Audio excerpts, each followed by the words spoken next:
ഈശോമിശിഹായ്ക്ക് സ്തുതിയായിരിക്കട്ടെ. എല്ലാവരെയും വചന വിചിന്തനത്തിലേക്ക് സ്നേഹപൂർവ്വം സ്വാഗതം ചെയ്യുന്നു.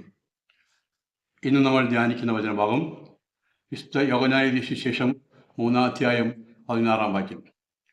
എന്തെന്നാൽ അവനിൽ വിശ്വസിക്കുന്ന ഏവനും നശിച്ചു പോകാതെ നിത്യജീവൻ പ്രാപിക്കുന്നതിന് വേണ്ടി തൻ്റെ ഏകജാതനെ നൽകാൻ തക്കവിധം ദൈവം ലോകത്തെ അത്രമാത്രം സ്നേഹിച്ചു.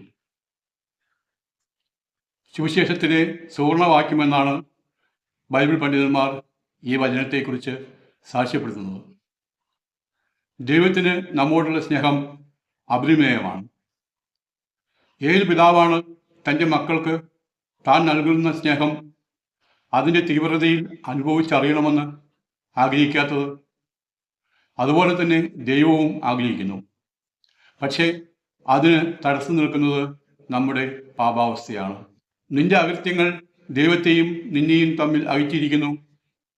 നിന്റെ പാപങ്ങൾ അവിടുത്തെ മുഖം നിന്നിൽ നിന്ന് മറച്ചിരിക്കുന്നു.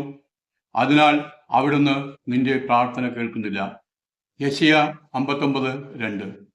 നമ്മുടെ അകൃത്യങ്ങളുടെയും പാപങ്ങളുടെയും കാർമേഘം ദൈവസ്നേഹം അനുഭവിച്ചറിയിൽ നിന്ന് നമ്മെ തടയുന്നു.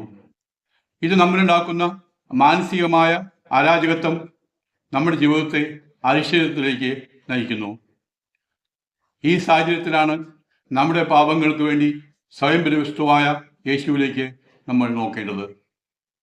അവൻ നമ്മുടെ പാപങ്ങൾക്ക് പരിഹാര ബലിയാണ്. നമ്മുടെ മാത്രമല്ല, ലോകം മുഴുവൻ്റെയും പാവങ്ങൾക്ക്. 1 യോഹന്നാൻ 2:2. ദൈവവും സ്വർഗവും ഭൂമിയിൽ മനുഷ്യനായി അവതരിച്ച യേശു നമ്മെ ഓരോരുത്തരെയും ലോകം മുഴുവനെയും രക്ഷിക്കുവാനുള്ള സർവ്വ കാര്യങ്ങളും ചെയ്തു കഴിഞ്ഞു.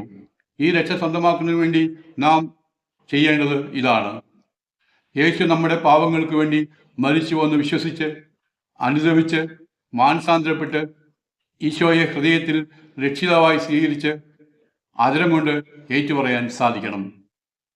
അപ്പോഴാണ് യേശുവിൻ്റെ രക്ഷാകരമായ സ്നേഹം അനുഭവിച്ചറിയാൻ നമുക്ക് സാധിക്കുകയുള്ളൂ. സഹനങ്ങളെ എങ്ങനെയാണ് രക്ഷാകരമാക്കേണ്ടതെന്ന് യേശു വിശുദ്ധ ഫൗസ്റ്റീനയ്ക്ക് വെളിപ്പെടുത്തുന്നുണ്ട്. എൻ്റെ കുഞ്ഞ്, നിന്റെ സഹനം വഴിയാണ് നീ എന്നെ ഏറ്റവും പ്രീതിപ്പെടുത്തുന്നത്. എൻ്റെ മകളെ, നിന്റെ ശാരീരികവും മാനസികവുമായ സഹനത്തിൽ സൃഷ്ടികളിൽ നിന്നും നീ സഹതാപം കാക്ഷിക്കരുത്. കലർപ്പില്ലാത്ത നിഷ്കളങ്ക സ്നേഹത്തിൻ്റെ പരിമളം ഞാൻ നിന്നിൽ നിന്നും ആഗ്രഹിക്കുന്നു. നീ സഹനത്തെ കൂടുതൽ സ്നേഹിക്കുമ്പോൾ എന്നോടുള്ള സ്നേഹം കൂടുതൽ പരിശുദ്ധമായിരിക്കും. യേശു നമുക്ക് നൽകിയിരിക്കുന്ന പരിശുദ്ധാത്മാവ് നമ്മിൽ വസിക്കുമ്പോഴാണ് ഇത് സാധ്യമാകുന്നത്. ഞാൻ പിതാവിനോട് അപേക്ഷിക്കുകയും എന്നേക്കും നിങ്ങളുടെ കൂടെ ആയിരിക്കുവാൻ മറ്റൊരു സഹായകനെ അവിടുന്ന് നിങ്ങൾക്ക് നൽകുകയും ചെയ്യും. യോഹന്നാൻ 14:16. ഈ സഹായകൻ വരുമ്പോൾ എല്ലാ കാര്യങ്ങളും നമ്മെ പഠിപ്പിക്കുകയും യേശു പറഞ്ഞ കാര്യങ്ങൾ നമ്മെ ഓർമ്മിപ്പിക്കുകയും ചെയ്യും. ഇത് യേശു ശിഷ്യന്മാർക്ക് നൽകിയ വാഗ്ദാനമാണ്.